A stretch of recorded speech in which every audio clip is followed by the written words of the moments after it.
اعوذ باللہ من الشیطان الرجیم بسم اللہ الرحمن الرحیم السلام علیکم ورحمۃ اللہ وبرکاتہ۔ محترم سامعین، آج کی ہم مختصر ویڈیو میں بات کریں گے کہ حضرت عیسیٰ علیہ السلام کی پیدائش کا واقعہ کیسا ہوا اور اس وقت کون کون سے واقعات رونما ہوئے۔ محترم سامعین، ہم اپنی ویڈیو کا آغاز کرتے ہیں۔ اللہ تبارک و تعالیٰ نے شادی ایک ایسا عمل بنا دیا ہے کہ جس کے بعد اللہ تبارک و تعالیٰ انسان کو اولاد سے نوازتا ہے۔ شادی سے پہلے بھی کسی نے دعا کی اور یہ اللہ کی نیک بندی حضرت مریم علیہ السلام تھی۔ آپ ایک کونے میں نہانے کے لیے گئیں تو فرشتہ انسانی شکل میں آپ کے پاس آ گیا۔ آپ تھوڑی سی گھبرا گئیں اور ڈر گئیں۔ فرشتے نے کہا، بلکہ آپ نے اپنے اس فرشتے سے کہا، انی اعوذ بالرحمن منک ان کنت تقیا، اللہ سے میں پناہ مانگتی ہوں، آپ کون ہیں؟ آپ کون ہیں؟ فرشتے نے کہا، ڈرو نہیں، میں مرد نہیں ہوں، انما انا رسول ربک، میں فرشتہ ہوں۔ حضرت مریم علیہ السلام نے پوچھا، پھر آئے کیوں ہو؟ آپ نے کہا، لِأَهَبَ لَكِ غُلَامًا زَكِيًّا، اللہ تمہیں بیٹا دینا چاہتے ہیں۔ وہ کہنے لگی، توبہ توبہ، کہ غلام مجھے بیٹا، لم یمسسنی بشر، کہ میری تو شادی نہیں ہوئی، ولم اکو بغیہ، اور میں کوئی باغی عورت بھی نہیں ہوں، تو پھر یہ کیسے ہو سکتا ہے؟ یہ حرام سے ہے یا حلال سے؟ یہ تو دونوں کام ممکن نہیں ہیں۔ حضرت جبریل امین نے کہا، قال کذالک قال ربک هو علی ہین، اے مریم تیرا رب کہہ رہا ہے کہ کوئی مسئلہ نہیں، ابھی ہو جائے گا۔ پھر کیا ہوا؟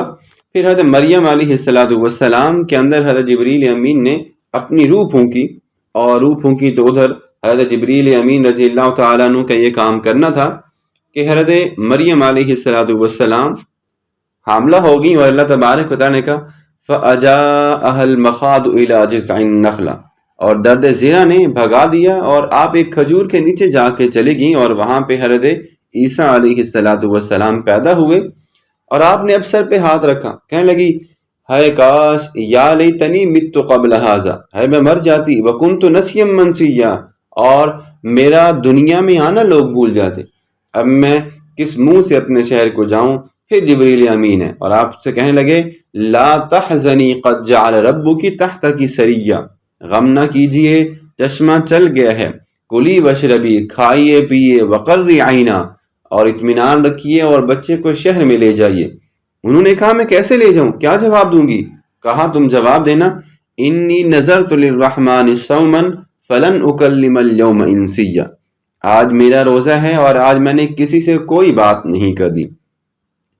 بنی اسرائیل روزے میں بھی بات نہیں کر سکتے تھے، ہم روزے میں جھوٹ بھی بولیں تو روزہ نہیں ٹوٹتا، وہ سچ بھی بولیں تو ٹوٹ جاتا تھا۔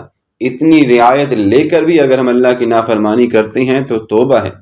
اللہ فرماتے ہیں، فَأَتَتْ بِهِ قَوْمَهَا تَحْمِلُ، بچہ جب آپ گود میں لے کر شہر میں آئیں، ایک پکار پڑی، یا مریم لقد جئت شیئا یا اخت ہارون ما کان ابوک امرأ سوء وما کانت امک بغیہ، فرمایا، اے مریم یہ کیا کیا؟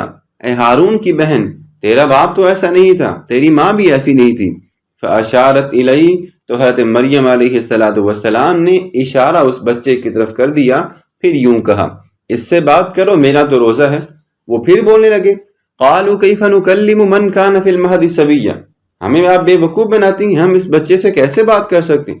یہ تو بہت چھوٹا ہے، یہ تو پنگھوڑے میں ہے، ایک تو آپ نے بچہ جنا اور دوسرا یہ کہ آپ پھر ہم سے ایسی باتیں کر رہی ہیں۔ تو دیکھیں پھر حضرت عیسیٰ علیہ السلام نے کیا کہا۔ آپ نے کہا، قال انی عبد اللہ آتانی الکتاب وجعلنی نبیا، کہا میں اللہ کا بندہ ہوں، اللہ نے مجھے کتاب عطا کی اور مجھے نبی بنایا، وجعلنی مبارکا اینما کنت واوصانی بالصلاۃ والزکاۃ ما دمت حیا، اور اللہ نے مجھے بابرکت بنایا میں جہاں بھی ہوں، اور اللہ نے مجھے نماز اور زکوٰۃ کا حکم دیا میں جب تک زندہ رہوں، وبرم بوالدتی ولم یجعلنی جبارا شقیا، اور اللہ نے مجھے اپنی والدہ کے ساتھ نیک سلوک کرنے والا بنایا اور مجھے سرکش و نافرمان نہیں بنایا، والسلام علی یوم ولدت و یوم اموت و یوم ابعث حیا، اور سلامتی ہو مجھ پر جس دن میں پیدا کیا گیا اور جس دن میں وفات پاؤں گا اور جس دن میں زندہ اٹھایا جاؤں گا۔ ذالک عیسی ابن مریم، یہ ہیں عیسیٰ ابن مریم۔ حضرت عیسیٰ علیہ السلام نے تقریر کی، گفتگو کی۔ اللہ تبارک و تعالیٰ نے ان تمام آیات مبارکہ کے ذریعے سورت مریم کا ایک حصہ بنا دیا۔ اللہ نے کہا حضرت عیسیٰ علیہ السلام کے ذریعے حضرت عیسیٰ کہنے لگے کہ میں اللہ کا بندہ ہوں، میں کتاب والا، میں نبوت والا اور مجھے برکت والا بنایا گیا، میں ماں باپ کا فرما بردار ہوں اور میں نماز پڑھنے والا، زکوٰۃ دینے والا، اور جب میں پیدا ہوا، جس دن میں مروں گا اور جس دن قیامت کے دن میں اٹھایا جاؤں گا، اس دن بھی مجھ پر سلامتی ہوگی۔ محترم سامعین، یہ سارے کام اللہ کے سبب کے بغیر نہیں ہو سکتے، کیونکہ ساری کائنات کے مسائل کا حل صاف ایک ہی بات میں ہے کہ وہ اللہ کے پاس ہے۔ اللہ کی ذات تو ایسی قدرت والی ذات ہے کہ جو ناممکن کو بھی ممکن بنا دے، جو ناممکن کو بھی ممکن بنا دے۔ اللہ تبارک و تعالیٰ تو جیسے چاہے بغیر باپ کے، بغیر ماں کے بھی اس دنیا میں بچوں کو پیدا کر سکتا ہے۔ شان کتنی بڑی ہے ہمارے رب کی، ہم اس کا اندازہ نہیں کر سکتے۔